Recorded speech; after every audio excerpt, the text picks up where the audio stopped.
Hello everyone, this is Rakhi Rajawat and welcome back to my YouTube channel. तो guys, कैसे हैं आप सब लोग? I hope you all are doing well. और आज के इस वीडियो में मैं आपसे शेयर करने वाली हूँ एक बहुत ही बेसिक टॉपिक, और वो है वैलेंसी। वैलेंसी क्लास 9th और 10th के लिए बहुत ही बेसिक होता है और बहुत ही ज़रूरी होता है, क्योंकि अगर आपको वैलेंसी नहीं पता होती है तो हम ये नहीं समझ पाते हैं कि फॉर्मूलाज कैसे बनते हैं, मॉलिक्यूल्स कैसे बनते हैं, राइट? तो इस वीडियो को हम शुरू करेंगे और without wasting time let's get start. तो वैलेंसी जो है, वैलेंसी की बेसिक डेफिनेशन होती है the combining capacity of an atom, किसी भी एटम की कंबाइनिंग कैपेसिटी, या फिर दूसरी टर्म्स में हम बोल सकते हैं the number of electrons gain, loss और share by any atom to complete its octet, right? तो अब ये चीजें हैं क्या? कंबाइनिंग कैपेसिटी या ऑक्टेट कंप्लीट करने के लिए, ठीक है? जितने नंबर ऑफ इलेक्ट्रॉन देता है लेता है, उसी को हम उसकी क्या बोलते हैं? वैलेंसी बोलते हैं, राइट? तो कोई भी एटम कंबाइन क्यों होना चाहता है किसी दूसरे एटम से? हमने एटॉमिक थ्योरी पढ़ी हुई है किसकी? डेल्टॉन्स की। वो ये कहती कि भैया कोई भी एटम जो होता है वो बहुत फ्री स्टेट में एग्जिस्ट नहीं कर सकता। तो फ्री स्टेट में एग्जिस्ट नहीं करता है तो फिर वो यूनिवर्स में एग्जिस्टेंस कैसे बनाएगा?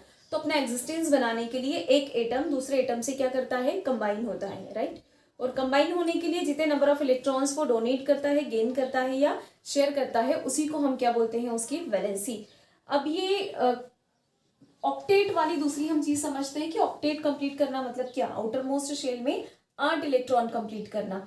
उसके बाद क्या हो जाता है? उसके बाद कोई भी एटम स्टेबल हो जाता है। अब इनको कैसे पता है कि भैया स्टेबिलिटी 8 इलेक्ट्रॉन के बाद ही होती है आउटर मोस्ट शेल में? ठीक है, क्योंकि उन्होंने नेचर में ऐसा देखा, मतलब पीरियोडिक टेबल अगर हम देखें तो कुछ एलिमेंट्स ऐसे होते हैं जिनकी आउटर मोस्ट शेल में कितने इलेक्ट्रॉन होते हैं? 8 इलेक्ट्रॉन।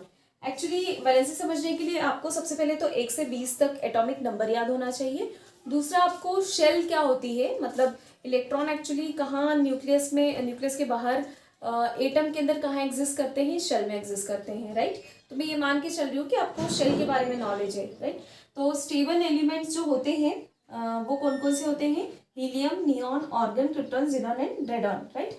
इनमें क्या होता है? हीलियम को छोड़ के इनमें क्या होता है कि आउटर मोस्ट शेल में सबके 8-8 इलेक्ट्रॉन होते हैं, और 8 इलेक्ट्रॉन होते हैं और इस वजह से ये स्टेबल होते हैं।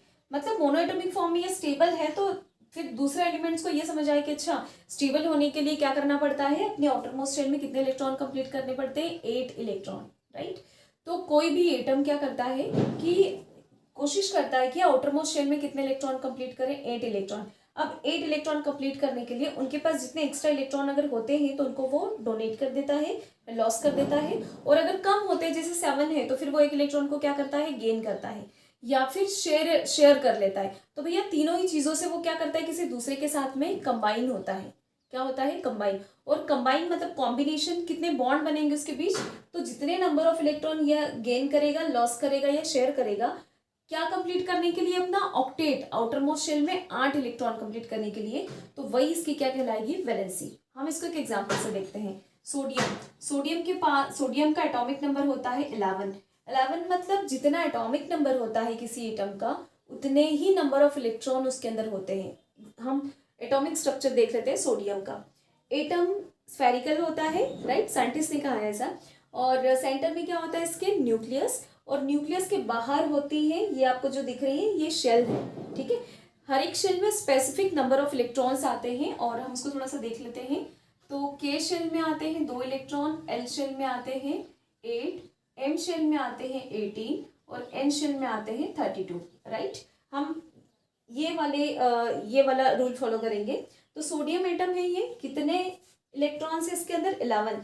तो ये के शेल है, के शेल में कितने इलेक्ट्रॉन? 2। एल शेल में कितने इलेक्ट्रॉन है?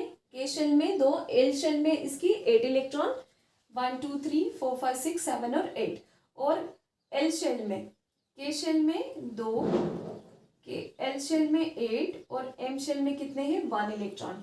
अब सोडियम को लास्ट वाली शेल में कितने इलेक्ट्रॉन कंप्लीट करना है? 8। तो ये एक जो एक्स्ट्रा इलेक्ट्रॉन है वो उसको क्या करेगा? लॉस कर देगा।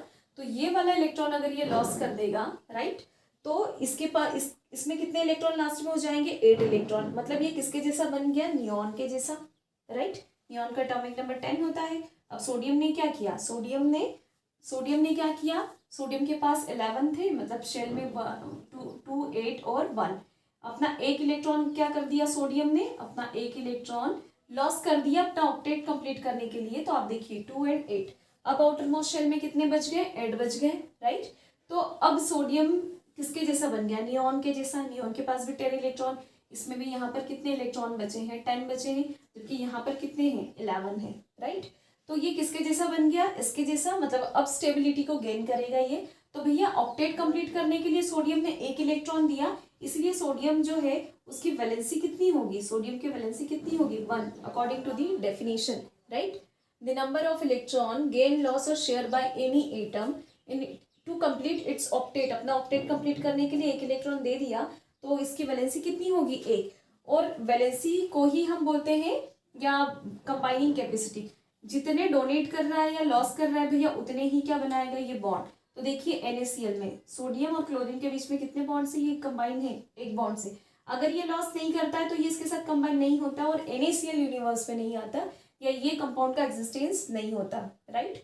तो अपना एग्जिस्टेंस बनाने के लिए कोई भी एटम क्या करता है, कंबाइन होना चाहता है, और कंबाइन होने के लिए अपने अंदर उसको इलेक्ट्रॉनिक ट्रांजिशंस करने पड़ते हैं। और जितने इलेक्ट्रॉनिक ट्रांजिशन होते हैं, मतलब एक इलेक्ट्रॉन डोनेट हुआ, 2 किया या 3 किया, एक गेन किया, 2 किए या 3 किए, तो उतनी ही उसकी क्या होती है, वैलेंसी होती है। एल्यूमिनियम सॉरी मैग्नीशियम का देखते हैं। मैग्नीशियम का एटॉमिक नंबर कितना होता है, 12। कॉन्फ़िगरेशन होगा 2 8 एंड 2। अब ये कितने इलेक्ट्रॉन दे देगा अपने, तो अपना ऑक्टेट कंप्लीट कर लेगा, ये दोनों निकाल देगा। तो मैग्नीशियम जब 2 इलेक्ट्रॉन अपने बाहर निकाल देता है तो ये बनाता है Mg+2। जितने इलेक्ट्रॉन डोनेट करेगा उतने ही क्या आएगा, इस पे चार्ज आएगा। मतलब कितने बॉन्ड बनाएगा ये, 2 बॉन्ड बना सकता है। तो मैग्नीशियम की वैलेंसी कितनी हुई, वैलेंसी कितनी हुई मैग्नीशियम की, 2। मतलब बॉन्डिंग कितनी करेगा ये, 2। तो हमने देखा मैग्नीशियम का क्लोराइड MgCl2, मैग्नीशियम कितने बॉन्ड बनाता है, 2। ये Cl एंड ACl, ये 2 बॉन्ड बने हैं इसके, राइट। तो वैलेंसी को रटने की बजाय हम उसको इलेक्ट्रॉनिक स्ट्रक्चर से समझें। और अब ये किसके जैसा बन गया, अगेन नियॉन के जैसा। 10 इलेक्ट्रॉन, 2 चले गए तो 8 और 2 10 हो गया, राइट।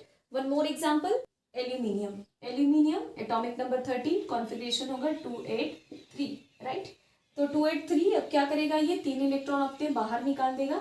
तो एल्यूमिनियम के ऊपर +3, जितने नंबर ऑफ इलेक्ट्रॉन देता है उसके ऊपर पॉजिटिव चार्ज आता है, ठीक है, जिसको आयन कहते हैं।